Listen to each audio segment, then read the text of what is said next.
ਅਗਲੀ ਜਿਹੜੀ ਹਰਜੋਤ ਸਿੰਘ ਦੀ ਗੱਲ ਕਰਦੇ ਜਾਈਏ ਹੁਣੇ-ਹੁਣੇ ਬਲੂਮਬਰਗ ਰਿਪੋਰਟ ਕਰ ਰਿਹਾ ਹੈ ਵੀ ਚਾਈਨਾ ਦੇ ਜਿਹੜੇ ਪ੍ਰੈਜ਼ੀਡੈਂਟ ਸ਼ੀ ਜਿਨਪਿੰਗ ਆ, ਉਹਨਾਂ ਨੇ ਗੱਲਬਾਤ ਕੀਤੀ ਆ ਰਾਸ਼ਟਰਪਤੀ ਟਰੰਪ ਦੇ ਨਾਲ ਫ਼ੋਨ ਦੇ ਉੱਤੇ। ਜ਼ਿਨਹੂਆ ਨਿਊਜ਼ ਏਜੰਸੀ ਉੱਥੋਂ ਦਾ ਜਿਹੜਾ ਸਟੇਟ ਮੀਡੀਆ ਆ, ਉਸਨੇ ਇਹ ਰਿਪੋਰਟ ਕੀਤੀ ਆ। ਕਹਿੰਦੇ ਵੀ ਬੁੱਧਵਾਰ ਨੂੰ ਇਹ ਗੱਲਬਾਤ ਹੋਈ ਆ, ਜੋ ਕਿ ਅੱਜ ਦਾ ਦਿਨ ਹੈਗਾ ਆ। ਕਹਿੰਦੇ ਵੀ ਅਪ੍ਰੈਲ ਦੇ ਵਿੱਚ ਇਹਨਾਂ ਦੋਨਾਂ ਲੀਡਰਸ ਦੀ ਜਿਹੜੀ ਮੁਲਾਕਾਤ ਹੋਣੀ ਹੈਗੀ ਆ। ਇਸ ਤੋਂ ਇਲਾਵਾ ਜਿਹੜੀ ਆ ਕੋਈ ਹੋਰ ਗੱਲਬਾਤ ਨਹੀਂ ਕੀਤੀ, ਜਿਹੜੀ ਹੋਰ ਗੱਲ ਜਿਹੜੀ ਉਹ ਨਹੀਂ ਦੱਸੀ ਗਈ ਹੈਗੀ। ਸੋ ਇੰਨਾ ਜ਼ਰੂਰ ਦੱਸਿਆ ਗਿਆ ਵੀ ਰਾਸ਼ਟਰਪਤੀ ਟਰੰਪ ਤੇ ਸ਼ੀ ਜਿਨਪਿੰਗ ਦੀ ਮੁਲਾਕਾਤ ਹੋਈ ਹੈਗੀ। ਗੱਲਬਾਤ ਜਿਹੜੀ ਹੋਈ ਆ, ਕਹਿੰਦੇ ਵੀ ਇਹ ਕਾਲ ਉਦੋਂ ਕੀਤੀ ਗਈ ਆ ਸ਼ੀ ਜਿਨਪਿੰਗ ਤੇ ਟਰੰਪ ਦੇ ਦਰਮਿਆਨ, ਜਦ ਸ਼ੀ ਜਿਨਪਿੰਗ ਨੇ ਵਲਾਦੀਮੀਰ ਪੁਤਿਨ ਨਾਲ ਇਸ ਤੋਂ ਪਹਿਲਾਂ ਗੱਲਬਾਤ ਜਿਹੜੀ ਉਹ ਕੀਤੀ ਸੀਗੀ। ਸੋ ਦੋ ਅਹਿਮ ਕਾਲਾਂ ਸ਼ੀ ਜਿਨਪਿੰਗ ਨੇ ਜਿਹੜੀਆਂ ਉਹ ਕੀਤੀਆਂ, ਪਹਿਲਾਂ ਪੁਤਿਨ ਨੂੰ ਤੇ ਫਿਰ ਟਰੰਪ ਨੂੰ। ਗੱਲਬਾਤ ਕੀ ਹੋਈ ਆ ਉਸ ਦੇ ਬਾਰੇ ਅਜੇ ਕੁਛ ਰਿਪੋਰਟ ਨਹੀਂ ਆ, ਪਰ ਇਹ ਜਿਹੜੀ ਇਸ ਟਾਈਮ ਦੱਸਿਆ ਜਿਹੜਾ ਹੋ ਗਿਆ ਹੈਗਾ ਆ। ਸੋ ਚਾਈਨਾ ਇਸ ਮੌਕੇ ਦੁਨੀਆ ਦੇ ਵਿੱਚ ਅਮਰੀਕਾ ਨੂੰ ਟੱਕਰ ਦੇ ਰਿਹਾ ਹੈ ਇਕਨੋਮਿਕਲੀ ਵੀ, ਤੇ ਕਹਿ ਸਕਦੇ ਹਾਂ ਵੀ ਬਾਕੀ ਮੁਲਕਾਂ ਦੇ ਨਾਲ ਸਾਂਝੇਦਾਰੀਆਂ ਜਿਹੜੀਆਂ ਆ ਉਹ ਬਣਾ ਕੇ ਵੀ। ਕੈਨੇਡਾ ਵਾਲੇ ਉਹ ਜਾ ਕੇ ਆਏ ਆ, ਯੂਕੇ ਵਾਲੇ ਉਹ ਉੱਥੇ ਜਾ ਕੇ ਆਏ ਆ। ਅਮਰੀਕਾ ਦੇ ਟੈਰਿਫ ਦੇ ਦੁਖੀ ਹੋਏ ਇਹ ਜਿਹੜੇ ਵੈਸਟਰਨ ਐਲਾਈਜ਼ ਆ, ਉਹ ਚਾਈਨਾ ਦੇ ਨਾਲ ਹੁਣ ਜੱਫੀਆਂ ਉਹਨਾਂ ਨੂੰ ਪਾਉਣ ਦੇ ਲਈ ਮਜਬੂਰ ਜਿਹੜਾ ਉਹ ਹੋਣਾ ਪੈ ਰਿਹਾ ਹੈਗਾ ਆ। ਸੋ ਇਹ ਇਸ ਦਰਮਿਆਨ ਇਹਨਾਂ ਦੋਨਾਂ ਲੀਡਰਸ ਦੀ ਆਉਂਦੇ ਦਿਨਾਂ 'ਚ ਜਿਹੜੀ ਮੁਲਾਕਾਤ ਹੋਣੀ ਅਪ੍ਰੈਲ ਦੇ ਵਿੱਚ, ਉਹ ਵੀ ਬੜੀ ਅਹਿਮ ਰਹੇਗੀ। ਕੀ ਇਸ ਦੇ ਵਿੱਚ ਹੁੰਦਾ ਆ। ਨੈਸ਼ਨਲ ਸਿਕਿਉਰਿਟੀ ਜਿਹੜੀ ਸਟ੍ਰੈਟਜੀ ਆ, ਉਸ ਦੇ ਤਹਿਤ ਹਰਜੋਤ ਸਿੰਘ ਜੀ, ਚਾਈਨਾ ਨੂੰ ਇੱਕ ਹਿਸਾਬ ਦੇ ਨਾਲ ਅਮਰੀਕਾ ਨੇ ਈਸਟਰਨ ਹੈਮੀਸਫੇਅਰ ਦੇ ਵਿੱਚ ਖੁੱਲ੍ਹਿਆਂ ਜਿਹੜਾ ਉਹ ਛੱਡਿਆ ਹੈ ਵੀ ਤੁਸੀਂ ਉੱਥੇ ਇੱਕ ਹਿਸਾਬ ਦੇ ਨਾਲ ਆਪਣੇ ਮਾਰਕਾ ਆ ਉਸਨੂੰ ਤੁਸੀਂ ਮਜ਼ਬੂਤ ਕਰ ਸਕਦੇ ਆ। ਹਾਂ, ਉਹ ਕਹਿੰਦੇ ਵੀ ਸਾਡਾ ਦੁਸ਼ਮਣ ਤਾਂ ਨਹੀਂ, ਉਹਨੂੰ ਆਖਦਾ ਅਮਰੀਕਾ ਹੁਣ, ਪਰ ਇਹ ਆ ਵੀ ਹਾਂ ਚੁਣੌਤੀ ਜਿਹੜੀ ਚਾਈਨਾ ਤੋਂ ਹਰ ਇੱਕ ਪਾਸਿਓਂ ਜਿਹੜੀ ਉਹ ਮਿਲ ਰਹੀ ਆ। ਚਾਹੇ ਉਹ AI ਦੀ ਰੇਸ ਆ, ਚਾਹੇ ਉਹ ਰੇਅਰ ਅਰਥ ਮਟੀਰੀਅਲਸ ਦੀ ਰੇਸ ਆ, ਤੇ ਚਾਹੇ ਇਸ ਦੇ ਵਿੱਚ ਜਿਹੜੇ ਹੁਣ ਇਕਨੋਮਿਕ ਜਿਹੜੀ ਲੜਾਈ ਆ ਆਪਸ ਦੇ ਵਿੱਚ ਜੋ ਚੱਲ ਰਹੀ ਆ।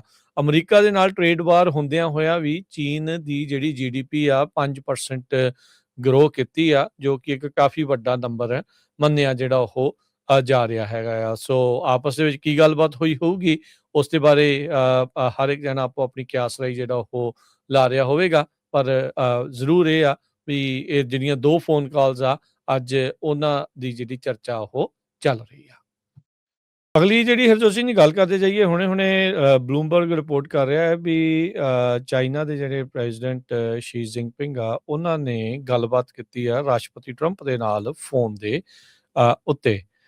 ਜ਼ਿਨਹੂਆ ਨਿਊਜ਼ ਏਜੰਸੀ ਉੱਥੋਂ ਦਾ ਜਿਹੜਾ ਸਟੇਟ ਮੀਡੀਆ ਆ, ਉਸਨੇ ਇਹ ਰਿਪੋਰਟ ਕੀਤੀ ਆ। ਕਹਿੰਦੇ ਵੀ ਬੁੱਧਵਾਰ ਨੂੰ ਇਹ ਗੱਲਬਾਤ ਹੋਈ ਆ, ਜੋ ਕਿ ਅੱਜ ਦਾ ਦਿਨ ਹੈਗਾ ਆ। ਕਹਿੰਦੇ ਵੀ ਅਪ੍ਰੈਲ ਦੇ ਵਿੱਚ ਇਹਨਾਂ ਦੋਨਾਂ ਲੀਡਰਸ ਦੀ ਜਿਹੜੀ ਮੁਲਾਕਾਤ ਹੋਣੀ ਹੈਗੀ ਆ।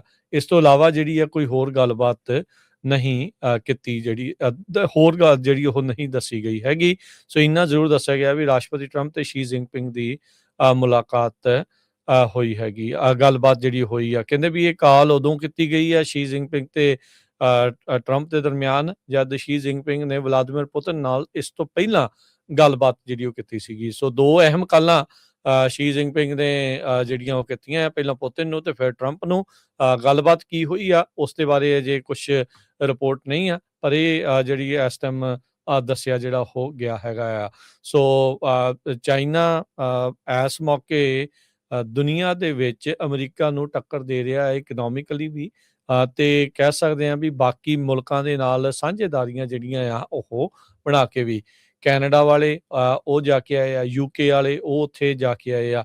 ਅਮਰੀਕਾ ਦੇ ਟੈਰਿਫ ਦੇ ਦੁਖੀ ਹੋਏ ਇਹ ਜਿਹੜੇ ਵੈਸਟਰਨ ਐਲਾਈਜ਼ ਆ, ਉਹ ਚਾਈਨਾ ਦੇ ਨਾਲ ਹੁਣ ਜੱਫੀਆਂ ਉਹਨਾਂ ਨੂੰ ਪਾਉਣ ਦੇ ਲਈ ਮਜਬੂਰ ਜਿਹੜਾ ਉਹ ਹੋਣਾ ਪੈ ਰਿਹਾ ਹੈਗਾ ਆ। ਸੋ ਇਹ ਇਸ ਦਰਮਿਆਨ ਇਹਨਾਂ ਦੋਨਾਂ ਲੀਡਰਸ ਦੀ ਆਉਂਦੇ ਦਿਨਾਂ 'ਚ ਜਿਹੜੀ ਮੁਲਾਕਾਤ ਹੋਣੀ ਅਪ੍ਰੈਲ ਦੇ ਵਿੱਚ, ਉਹ ਵੀ ਬੜੀ ਅਹਿਮ ਰਹੇਗੀ।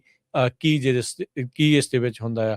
ਨੈਸ਼ਨਲ ਸਿਕਿਉਰਿਟੀ ਜਿਹੜੀ ਸਟ੍ਰੈਟਜੀ ਆ, ਉਸ ਦੇ ਤਹਿਤ ਹਰਜੋਤ ਸਿੰਘ ਜੀ, ਚਾਈਨਾ ਨੂੰ ਇੱਕ ਹਿਸਾਬ ਦੇ ਨਾਲ ਅਮਰੀਕਾ ਨੇ ਈਸਟਰਨ ਹੈਮੀਸਫੇਅਰ ਦੇ ਵਿੱਚ ਖੁੱਲ੍ਹਿਆਂ ਜਿਹੜਾ ਉਹ ਛੱਡਿਆ ਹੈ ਵੀ ਤੁਸੀਂ ਉੱਥੇ ਇੱਕ ਹਿਸਾਬ ਦੇ ਨਾਲ ਆਪਣੇ ਮਾਰਕਾ ਆ ਉਸ ਨੂੰ ਤੁਸੀਂ ਮਜ਼ਬੂਤ ਕਰ ਸਕਦੇ ਆ। ਹਾਂ, ਉਹ ਕਹਿੰਦੇ ਵੀ ਸਾਡਾ ਦੁਸ਼ਮਣ ਤਾਂ ਨਹੀਂ, ਉਹਨੂੰ ਆਖਦਾ ਅਮਰੀਕਾ ਹੁਣ, ਪਰ ਇਹ ਆ ਵੀ ਹਾਂ, ਚੁਣੌਤੀ ਜਿਹੜੀ ਚਾਈਨਾ ਤੋਂ ਹਰ ਇੱਕ ਪਾਸਿਓਂ ਜਿਹੜੀ ਉਹ ਮਿਲ ਰਹੀ ਆ। ਚਾਹੇ ਉਹ AI ਦੀ ਰੇਸ ਆ, ਚਾਹੇ ਉਹ ਰੇਅਰ ਅਰਥ ਮਟੀਰੀਅਲਸ ਦੀ ਰੇਸ ਆ, ਤੇ ਚਾਹੇ ਇਸ ਦੇ ਵਿੱਚ ਜਿਹੜੇ ਹੁਣ ਇਕਨੋਮਿਕ ਜਿਹੜੀ ਲੜਾਈ ਆ ਆਪਸ ਦੇ ਵਿੱਚ ਜੋ ਚੱਲ ਰਹੀ ਆ। ਅਮਰੀਕਾ ਦੇ ਨਾਲ ਟ੍ਰੇਡ ਵਾਰ ਹੁੰਦਿਆਂ ਹੋਇਆਂ ਵੀ ਚੀਨ ਦੀ ਜਿਹੜੀ GDP ਆ 5% ਗਰੋ ਕੀਤੀ ਆ, ਜੋ ਕਿ ਇੱਕ ਕਾਫੀ ਵੱਡਾ ਨੰਬਰ ਹੈ ਮੰਨਿਆ ਜਿਹੜਾ ਉਹ ਜਾ ਰਿਹਾ ਹੈਗਾ ਆ। ਸੋ ਆਪਸ ਦੇ ਵਿੱਚ ਕੀ ਗੱਲਬਾਤ ਹੋਈ ਹੋਊਗੀ, ਉਸ ਦੇ ਬਾਰੇ ਹਰ ਇੱਕ ਜਣਾ ਆਪੋ ਆਪਣੀ ਕਿਆਸ ਰਾਈ ਜਿਹੜਾ ਉਹ ਲਾ ਰਿਹਾ ਹੋਵੇਗਾ। ਪਰ ਜ਼ਰੂਰ ਇਹ ਆ ਵੀ ਇਹ ਜਿਹੜੀਆਂ 2 ਫੋਨ ਕਾਲਸ ਆ, ਅੱਜ ਉਹਨਾਂ ਦੀ ਜਿਹੜੀ ਚਰਚਾ ਉਹ ਚੱਲ ਰਹੀ ਆ।